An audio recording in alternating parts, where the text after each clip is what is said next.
students. Good evening. Good evening. As rightly mentioned, I'm Dr. Nandini Iyer, and I'll be discussing with you all, or rather enlightening you all about the various courses which are under the umbrella of chemistry. You have qualified your CET and GE based on chemistry, physics and mathematics, and that is why you are here.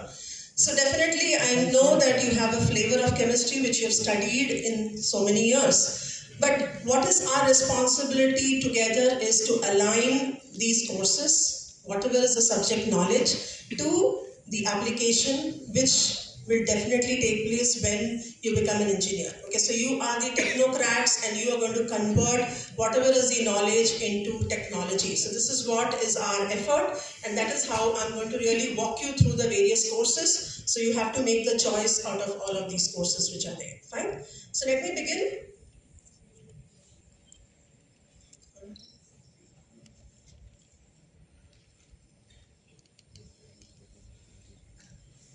Okay. Now this slide is familiar to all of you, so I'm going to skip this slide. So let us go further. Now under engineering, rather chemistry, you'll find that the courses which we are offering is a 3-credited course, that is engineering chemistry, which has got a theory and laboratory component. Now theory is basically 2 hours per week, and the laboratory is batch-wise, which is going to be again 2 hours per week.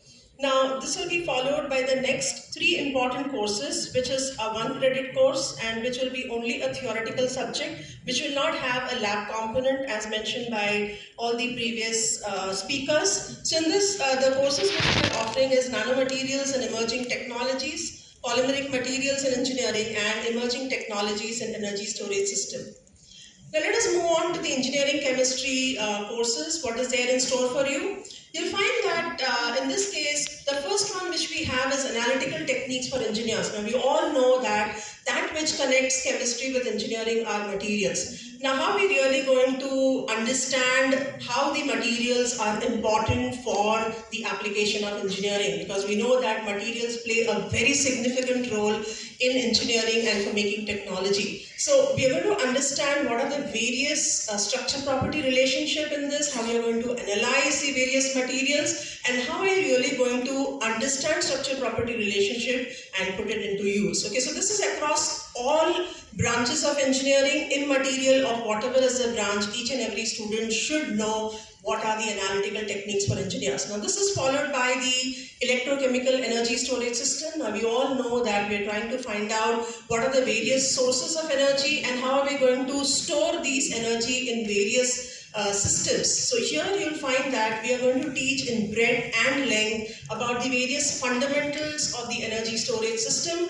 followed by batteries, where we are going to speak about the newer batteries which are in place, and we are going to understand the effective use of these batteries, so that you find energy storage system for renewables, you have electric vehicles, reliable power, and also we talk about sustainable technologies. Now we move on to the next important topic, corrosion and material protection. You'll find that you have the flavor of corrosion in your 12th standard, but here you'll find that whenever you talk about any engineering component or any kind of a technology, again you will find that metals play a very important role. So when metals come into the picture, definitely you will find that corrosion also plays a very important role. So what is corrosion? What is the mechanism of corrosion? How are you really going to find out the various methods by which we can prevent corrosion? Because again, I like to reiterate that it plays a very important role in the economy, because prevention and its maintenance is very, very essential. Okay, so again here you're going to learn this.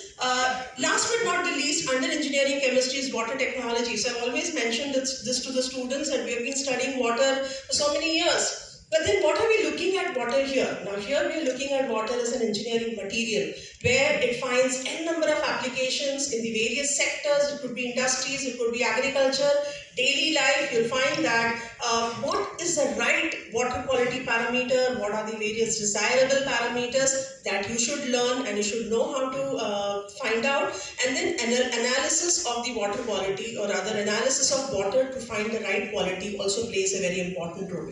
Now this is again another set of topics which are essential as an engineer and which will lead you to interdisciplinary research and industrial setup.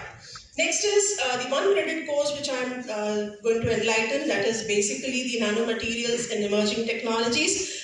We all know that anything which is any material whose size is less than 100 nanometers, you'll find that that is called as a nanomaterial, and there's a lot which is happening these days because they exhibit different properties, and these properties have to be taken into account because that is going to help you in selecting the right material for the right application. Fine. So under nanomaterials and emerging technologies, we are going to study the fundamentals of nanomaterials, and we are going to walk through the applications of nanomaterials. Now, one thing which I missed in engineering chemistry is that we are also introducing an Indian knowledge system component, which is basically for self-study. Now, more information will be given when you start attending the classes. So here I'm already given a signal that I'm supposed to complete it, but still I'll go a bit and finish off in 1 minute. The next important topic which we have, or the course which we have, is polymeric materials in engineering. And in this case, we know that polymers play a very important role in our life. And as I mentioned, we ourselves are a makeup of various polymers. Fine. So from the industrial aspect or from the emerging technologies, how are we really viewing at polymers? Now, this is something which we are going to walk through to this particular course, where we are going to talk about the fundamentals and functional properties of polymeric materials and its advanced polymers, that is conducting polymers, biodegradable polymers, and you have the reinforced plastics. So how effectively we are going to use this.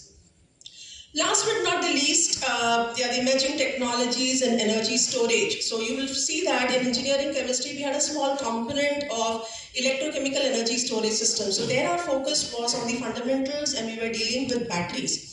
But here you will find that we are going to really focus on advanced batteries, which is your sodium ion battery, which is the in thing now, the lithium sulfur battery, and we are going to give a lot of stress on the fuel cells because this is the need of the hour.